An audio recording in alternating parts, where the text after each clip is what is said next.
Hello, Jessica here. Today we're taking a look at the LEGO Creator Expert NASA Apollo 11 Lunar Lander set, which has 1,087 pieces, 2 minifigures, and retails for $100 in the United States.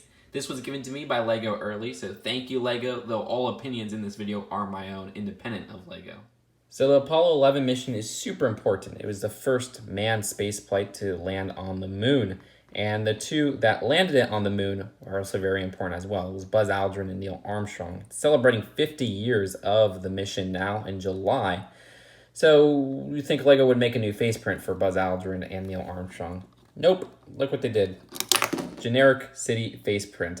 That's pretty bad in my opinion. I wish they would have went with a new faceprint, something flesh colored at least. Because yeah, they didn't have the most unique faces when they were on the mission. But still, you couldn't put a little bit of effort into that. They put a lot of effort into the torso, which I really like, with a new torso print, and even some printing at the back as well. And the second minifigure of the set has the same problems where, yeah, great new torso, which I really like.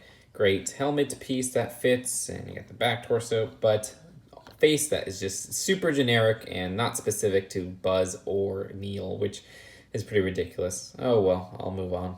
So the build of this is the Apollo 11 Lunar Lander, the Eagle as it is called. And this is such an iconic vehicle just in the history of the world, not just the history of America. This is the first manned vehicle to ever land on the moon.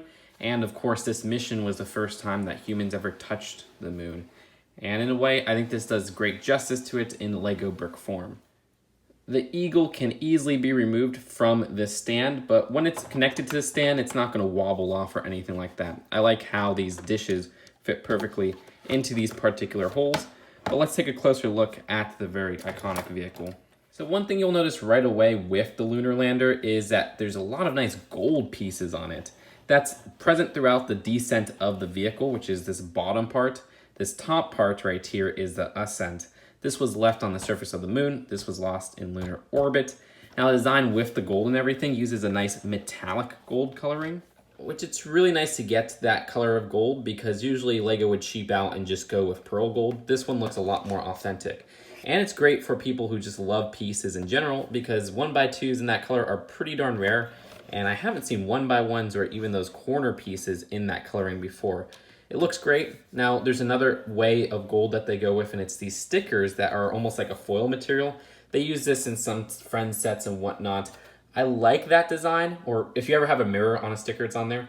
But the one part I don't like about it is that if you mislocate it or you know, put it kind of crooked or whatnot and you take it off, you'll form this little kind of, I guess, a foil deterioration in the corner or whatnot wherever you tear it off from. So you gotta be very careful with those stickers and just don't be so picky like I am, because they'll probably end up looking worse. Either way, you have some stickers at the front here on a 2x3, another 2x3, and this panel. Also at the front here with the United States sign. None on this side or on the other side. And I like how this stands up on its own using a very unconventional technique of these dishes. Now these dishes are also that same kind of gold. I've seen this coloring for dishes before, but I think they're the smaller dishes and stuff like the Carousel Fairground set from whenever that released and whatnot. And that works really well, and as I showed earlier, it fits perfectly into the lunar plate. There's also another little design right here at this stairs, or as it's probably called, the egress platform, which you can lift up, and there's a 2x2 stickered, which proclaims peace for all mankind. It's a very infamous plaque. Beyond that one, the build for these landing pad legs are all the same. They have these extra supports at the side. They can't be adjusted or retracted or anything like that, but they're really meant for this one display position. With this close-up, I'm sure there's little details I might miss that enthusiasts can point out, but there are two hidden details I wanted to highlight. With this quadrant right here, you could open it up, and inside is the laser projector they place on the moon to measure distance. That's a stickered 2x2 tile. And the build for that is quite simple. Now, in another quadrant, there's something hidden, which is the camera. If you open up this one right here, the camera pops out, and it's a 1x2 printed tile that we've gotten before. It's just a cute little build for recording. And before we move on to the Ascent Stage up top, I want to note that you could disconnect the Descent Stage and the Ascent Stage, though it's not very easy and it's not very practical. Sometimes it works really well, but what usually happens is this part right here kind of gets stuck to the top, or one of these parts, because there's two on each side. Basically how it's meant to happen is that these clips right here clip to the top of these handlebars. And those handlebars are a larger part of the descent build stage at the center. And now you can get a better look at the descent stage with that nice gold and the underside, which also has a little bit of detail in there. I like the nice part usage of this barrel piece at the bottom. As for the Ascent Stage, think of this as the face of the vehicle right here. There's these two doors there, but really if you want to enter in the vehicle and play around with that, they use a clip technique, just like the Ascent and Descent's connection, and it easily disconnects right there. You have this nice stickered module at the front.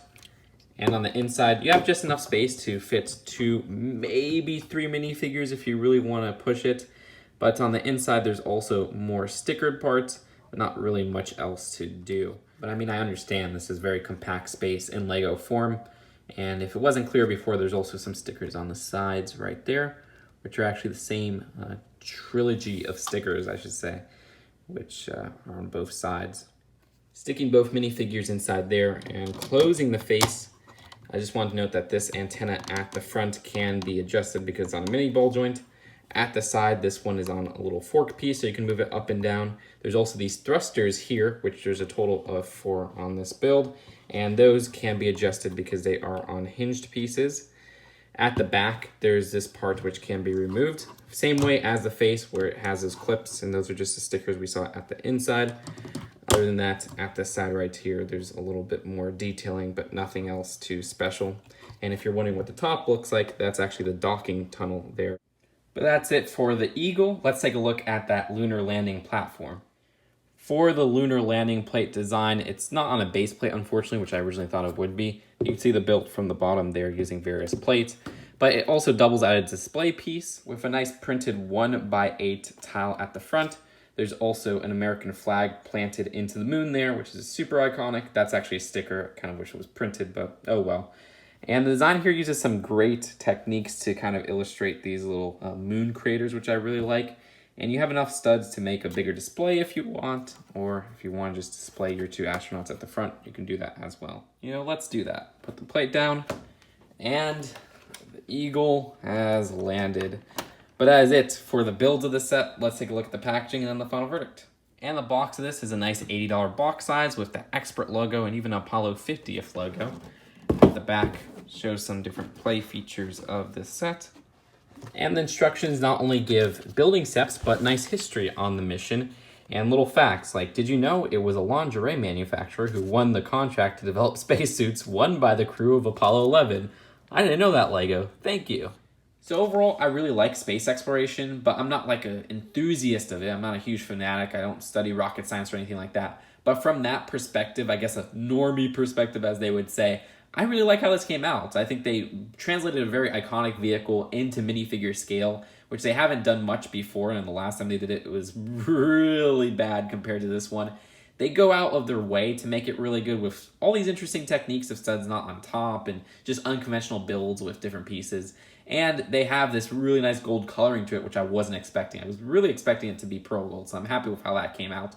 I like a lot of the features of it, how you can open up certain parts and how there's little things like the camera and even that plaque. I just wish that the Ascent and Descent disconnected a little bit more fluidly because, for example, this face at the front is really fluid on how you could disconnect it with the same technique using these clips.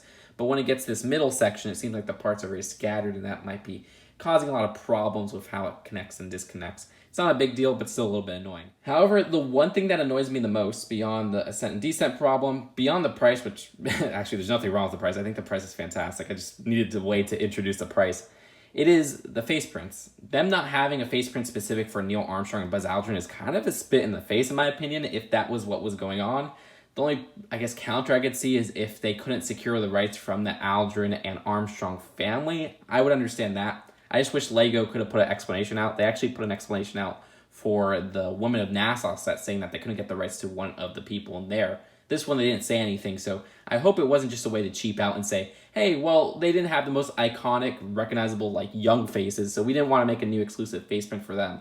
I think they deserved a new exclusive face print and not these generic yellow city faces. But still, with all that considered, I'd rate this set a B+. Really love the build of this, and I do recommend this set for $100. I think LEGO did a great job here, and it's an improvement from the last one for sure. So that's it for now. Hope you guys enjoyed this video. I'll see you guys later. Peace out.